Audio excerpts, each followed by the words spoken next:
నోటి మాటల చేత కలుగు నొప్పి నీకు తగలకుండా ఆయన నిన్ను చాటు చేయును.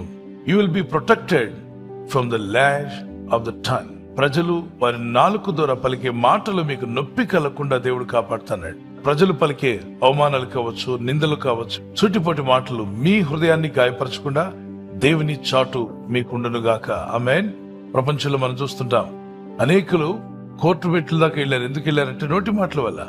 కుటుంబాలు పాడైపోయాయి, కారణం నోటి మాటల వల్ల. మ్యారేజెస్ బ్రేక్ అయిపోవడం గల కారణం నోటి మాటలే.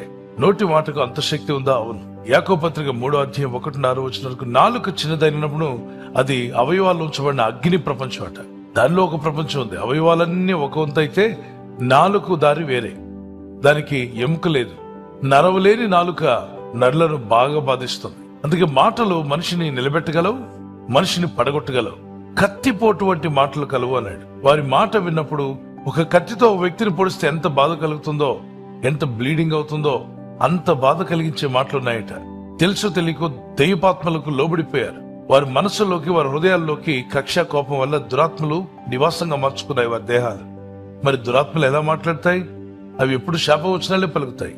దేవుని ఆత్మ ఉందనుకుంటే అదే దేహంలో దీవెన, ఆశీర్వాదము, క్షేమము, అన్ని మంచి మాటలు మాట్లాడతారు.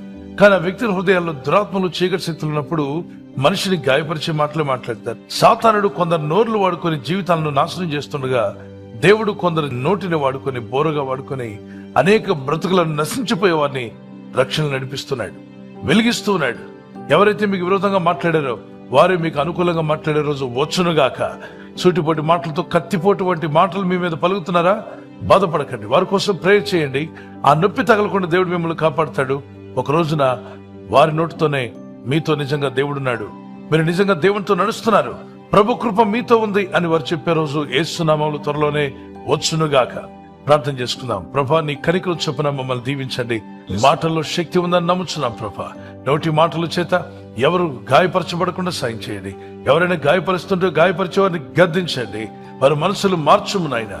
నోటి మాటల వల్ల ఏ గాయాలు తగలకుండా ప్రతి ఒక్కరిని కాపాడు. నీ ప్రజలను కాపాడుతాను వాగ్దానం చేసావు నాయనా. ఇదిగో, ఎవరైతే నోటి మాటల చేత గాయపరచాలని ప్రయత్నిస్తున్నారో వారి యొక్క ఇంటిలో గాని, ఇంటి చుట్టుపట్ల పరిసరాల్లో గాని, వారి ఉద్యోగ స్థలంలో, ఆఫీసెస్ లో, ఎక్కడ వర్క్ చేస్తున్న ఆ వర్క్ సైట్ లో వారికి విరోధంగా, వారు చేస్తున్న పనులకు విరోధంగా మాట్లాడే వారిని గద్దించండి. వారి నాలుకలు ఇక గాయపరిచేవిగా కాకుండా మంచిగా మాట్లాడే మనసులు వారికి దయచేయండి. వారికి మారు మనసునివ్వండి. ఈ రాత్రి నెమ్మదితో పండుకొని సురక్షితంగా కాపాడబడినట్లుగా నీ అగ్ని కంచి వేసి మమ్మల్ని కాపాడండి. మీ చిత్తములో కొనసాగే కృప అందరికీ దయచేయమని యేసుక్రీస్తు ప్రశస్త నామములో వీరందరికీ చక్కని నిద్ర దయచేసి తెల్లవారు లేచి కృపను మాకిమ్మని క్రీస్తు నామములో అడిగి వేడుకుంటున్నామా పరలోకపు తండ్రి. ఆమేన్. ఆమేన్. ఈ వాగ్దాన్ని మీతోనే ఉంచుకోకుండా లైక్ చేయండి, షేర్ చేయండి. అనేకులు ఈ యొక్క ఛానల్ సబ్స్క్రైబ్ చేసుకోమని తెలియపరచండి. సబ్స్క్రైబ్ చేయని వారు కూడా సబ్స్క్రైబ్ చేయండి. Good night. God bless you.